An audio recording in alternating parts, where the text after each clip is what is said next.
Halo semuanya, Assalamualaikum warahmatullahi wabarakatuh. Saya Nabila Putri Febrianti dengan NIM 1902867 dari Prodi Pendidikan Akuntansi Universitas Pendidikan Indonesia. Di sini saya akan menjelaskan tentang manajemen persediaan dari mata kuliah Manajemen Operasi. Tonton sampai habis ya, selamat menyaksikan.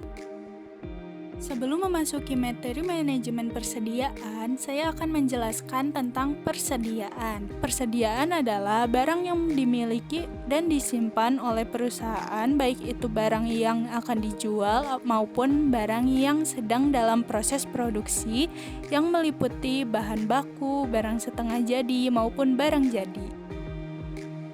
Selanjutnya, saya akan menjelaskan tentang definisi manajemen persediaan. Dari pengertian di atas dapat disimpulkan bahwa manajemen persediaan adalah kegiatan yang berhubungan dengan perencanaan, pelaksanaan, pengawasan, penentuan kebutuhan material, dan kegiatan menentukan tingkat dan komposisi persediaan dalam melindungi kelancaran produksi. Kemudian, tugas utama manajemen persediaan yaitu memastikan persediaan cukup, efisiensi biaya persediaan untuk menghasilkan laba yang maksimal, dan memastikan persediaan diperlukan secara optimal. Selanjutnya, jenis persediaan. Menurut Asauri, terdapat 5 jenis persediaan, yaitu yang pertama persediaan bahan baku, yaitu persediaan dari barang berwujud yang digunakan dalam proses produksi.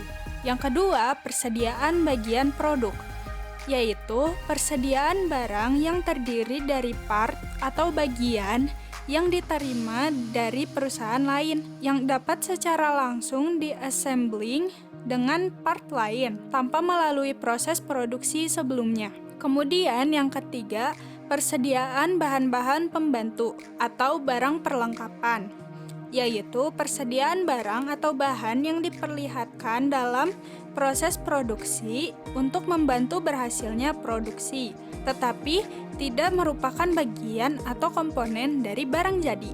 Yang keempat, persediaan barang setengah jadi atau barang dalam proses, yaitu persediaan barang yang keluar dari tiap bagian dalam suatu pabrik, tetapi lebih perlu diproses kembali kemudian menjadi barang jadi. Selanjutnya, faktor persediaan. Yang pertama, volume yang dibutuhkan.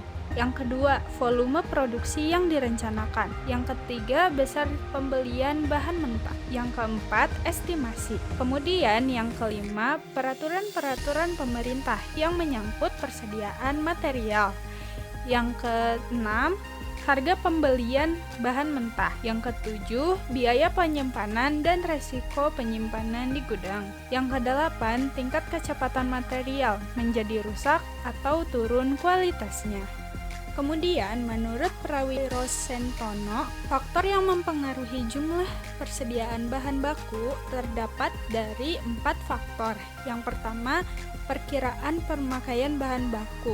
Penentuan besarnya persediaan bahan yang diperlukan harus sesuai dengan kebutuhan pemakaian bahan tersebut dalam satu periode tertentu. Kedua, harga bahan baku, yaitu harga bahan yang diperlukan merupakan faktor lainnya yang dapat mempengaruhi besarnya persediaan yang harus diadakan. Yang ketiga, biaya persediaan. Terdapat beberapa jenis biaya untuk menyelenggarakan persediaan bahan baku. Kemudian yang keempat, waktu menunggu pesanan adalah waktu antara tenggang waktu secara pesanan dilakukan sampai dengan saat pemesanan tersebut masuk ke gudang. Selanjutnya, saya akan membahas biaya persediaan. Terdapat 4 macam biaya. Yang pertama, biaya pemesanan. Berkaitan dengan kegiatan pemesanan barang, meliputi seluruh biaya yang dikeluarkan mulai dari penempatan pemesanan hingga barang tersedia di gudang. Yang kedua, yaitu biaya penerapan, yaitu biaya yang muncul dan dikeluarkan untuk menyimpan barang atau bahan baku yang sebelumnya sudah dipesan. Yang ketiga, yaitu biaya persiapan, Biaya persediaan muncul jika perusahaan memproduksi sendiri barang atau material persediaan yang dibutuhkan. Kemudian yang keempat, biaya kehabisan, yaitu biaya yang muncul karena bahan persediaan tidak tersedia saat dibutuhkan.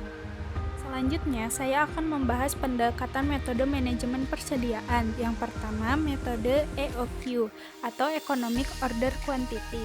Metode pembelian persediaan berdasarkan jumlah pesanan yang diterima. Metode ini bisa dikatakan metode pesanan yang paling optimal dan ekonomis karena jumlah yang dipesan bisa memenuhi kebutuhan dengan mengeluarkan biaya yang paling rendah. Yang kedua yaitu metode MRP atau Material Requirement Planning.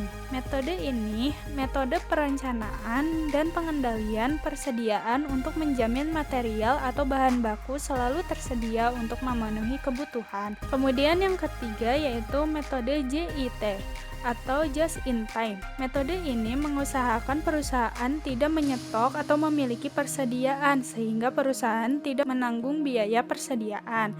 Metode ini berusaha mendatangkan persediaan hanya pada saat yang dibutuhkan. Oleh karena itu, perusahaan harus mampu menjalin kerjasama dengan pemasok sehingga jika perusahaan membutuhkan bahan baku kemanapun dan berapapun bahan tersebut, pemasok akan berusaha untuk memenuhinya. Kemudian yang keempat, metode analisa, yaitu metode penggolongan yang dibedakan berdasarkan nilai persediaan. Nilai persediaan yaitu nilai total dari persediaannya, bukan dari harga persediaan per unit. Yang perlu diperhatikan dalam metode ini yaitu nilai persediaan, biaya persediaan per jenis item, kesulitan, dan resiko terhadap kerusakan dalam penyimpanan gudang. Selanjutnya, saya akan memberikan contoh manajemen persediaan dalam suatu perusahaan. Perusahaan yang saya pilih yaitu PT Fast Food Indonesia Tbk Palembang. Pasti kalian sudah mengetahui apa itu tempat makan KFC. Ya, tempat makan KFC adalah tempat makan yang memproduksi makanan cepat saji. Dalam PT Fast Food Indonesia memiliki persediaan barang dagang untuk diproses kemudian dijual kembali dengan keuntungan tertentu. Perencanaan persediaan barang dagang kegiatan utamanya adalah menjual barang dagang yang sudah menggunakan anggaran persediaan. Kemudian pengelolaan persediaan barang dagang diperlukan penanganan dari pemesanan, penerimaan, simpanan di gudang, dan penyimpanan barang dagang sehingga barang sampai ke konsumen. Faktor yang menyebabkan kelebihan dan kekurangan di gudang pada PT Fast Food Indonesia yaitu karena tidak melakukan perencanaan yang baik atas persediaan untuk memenuhi pesanan dari pelanggan. Kemudian yang kedua, dalam penyusunan perencanaan persediaan bahan baku hanya berdasarkan pengalaman realisasi persediaan dari waktu sebelumnya. Kemudian yang ketiga, perusahaan tidak mempunyai persediaan pengamanan untuk menjamin apabila ada permintaan persediaan secara mendadak dan jumlah yang besar sehingga dapat menyebabkan kerugian bagi perusahaan karena pelanggan akan beralih ke kompetitor lain. Oleh karena itu, pengendalian terhadap persediaan bahan baku tersebut menggunakan metode EOQ. Yang harus diperhatikan dalam metode ini yaitu jumlah persediaan yang dibutuhkan dan diberikan dalam 1 bulan atau 1 tahun, harga persatuan setiap jenis barang yang dibeli, biaya pemesanan atau pembelian, dan biaya untuk menyimpan atau pengelolaan persediaan yang dinyatakan dalam presentasi. Biaya yang relevan berhubungan dengan pengadaan persediaan. Terdapat 2 biaya. Yang pertama, biaya yang timbul adanya persediaan, kemudian biaya pemesanan. Jadi, manajemen persediaan pada PT ini sangat dibutuhkan agar bahan baku yang diperlukan untuk diproses tidak kelebihan ataupun kekurangan. Sekian video yang saya sampaikan, mohon maaf bila ada kekurangan ataupun kesalahan kata. Semoga video ini dapat bermanfaat bagi kita semua dan dapat menambah wawasan kita. Wassalamualaikum warahmatullahi wabarakatuh. Dadah!